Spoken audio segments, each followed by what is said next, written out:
Case study for this presentation will be Jinx's adaptation in the Netflix show Arcane. Arcane tells the story of Powder, a girl whose parents were killed when she was young, leaving her and her sister Violet to be brought up by a gang leader. In this gang, she was called Jinx by her peers due to all of the events she was involved in going wrong. In an attempt to save her adoptive family, she created a bomb which malfunctioned and accidentally killed the entirety of her family, leading to her sister abandoning her before a rival gang leader called Silco adopted her in her moment of weakness.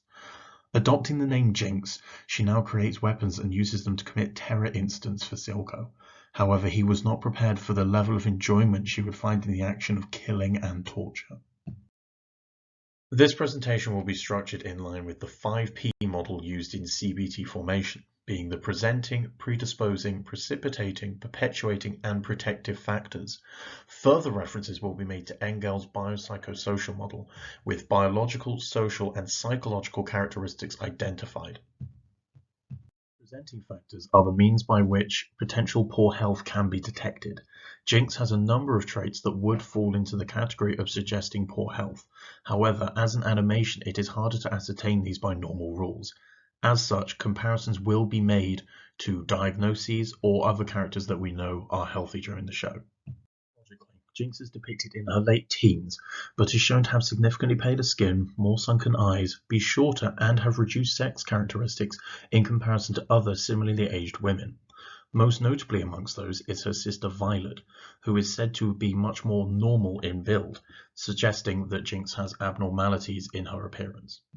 Few positive social interactions outside of Silco, her adoptive father, as most feature her terrorizing the second party or hiding from the conversation. This ineptitude appears after her accidents, with feelings of inadequacy and typically over-exaggerated actions in attempts to impress other people. This suggests that there might be deep-seated social issues within Jinx.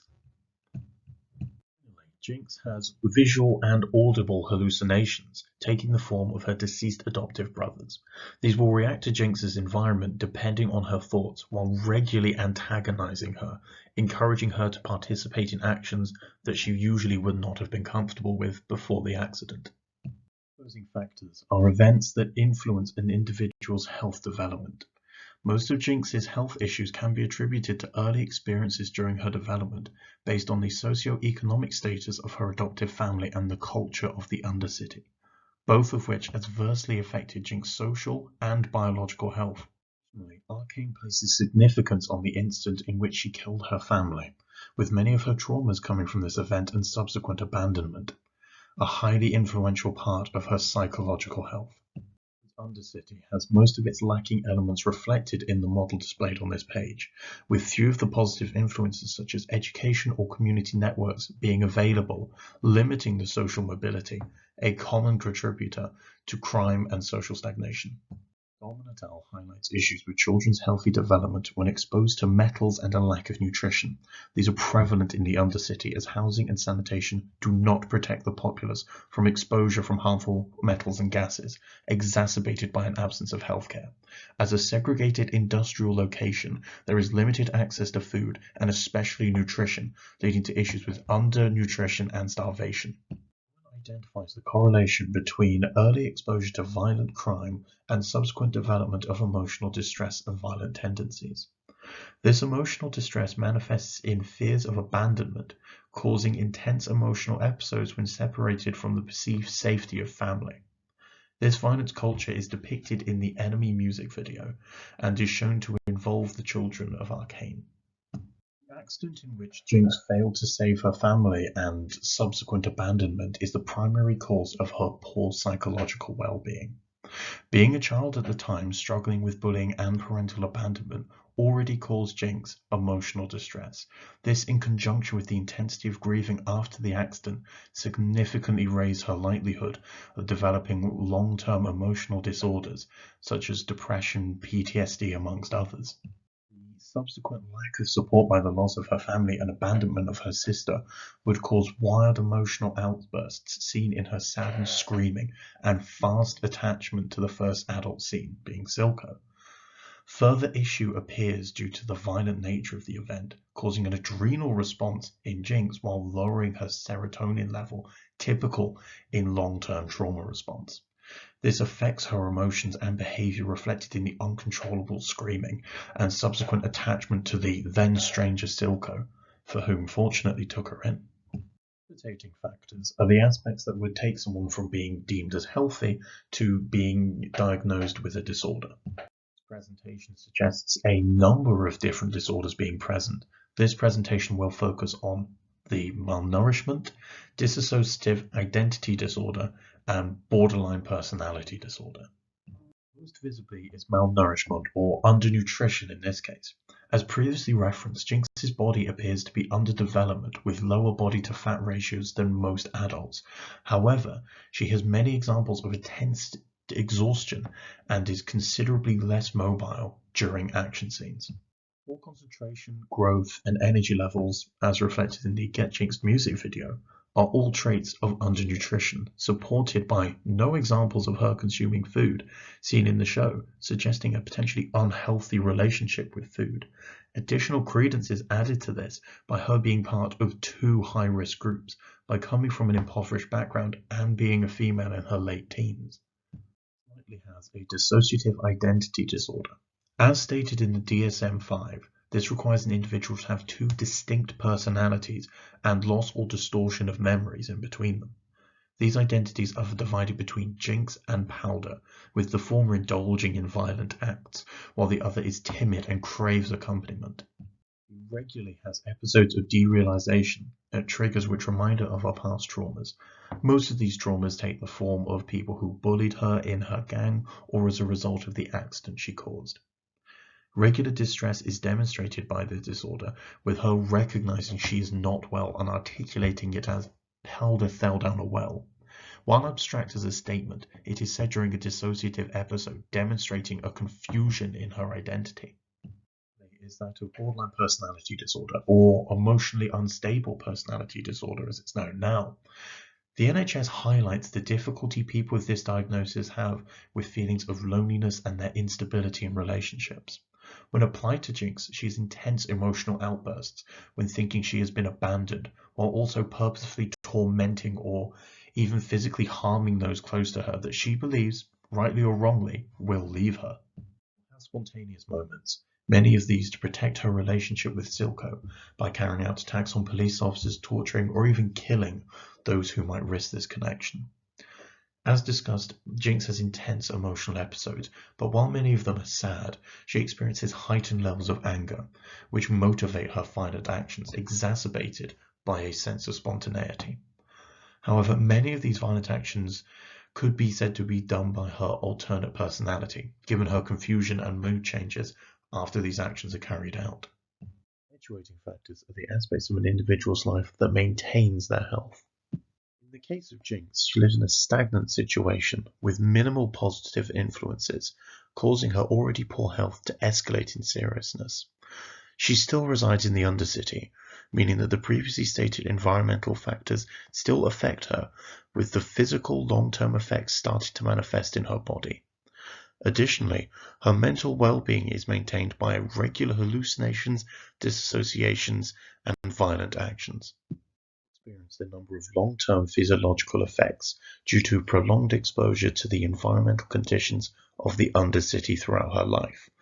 These have caused many changes in the effectiveness of her bodily functions, as outlined by Saunders and Smith.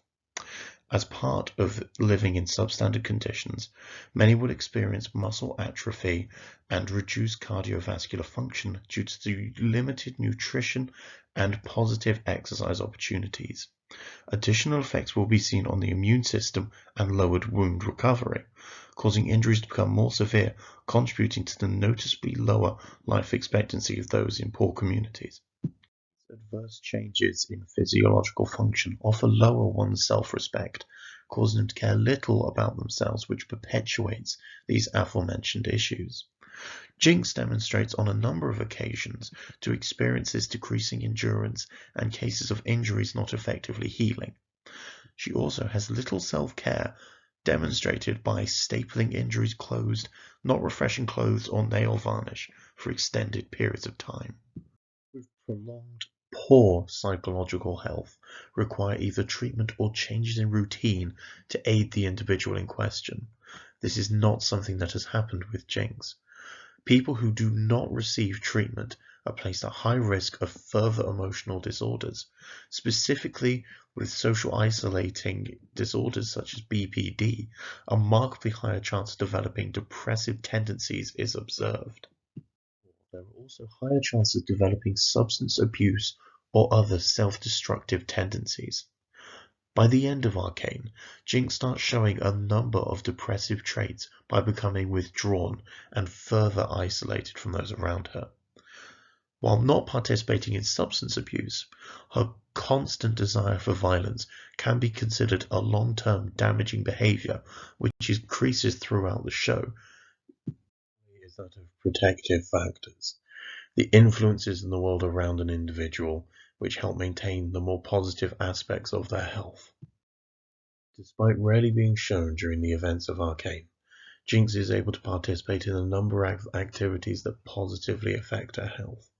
Most notably amongst these is her relationship with Silco, as an authentically loving father-daughter relationship. The other is her ability to create mechanical constructs which are adorned with her artwork as a creative outlet. Despite her traumatic past, Jinx is able to find a form of anonymity after being adopted by Silco.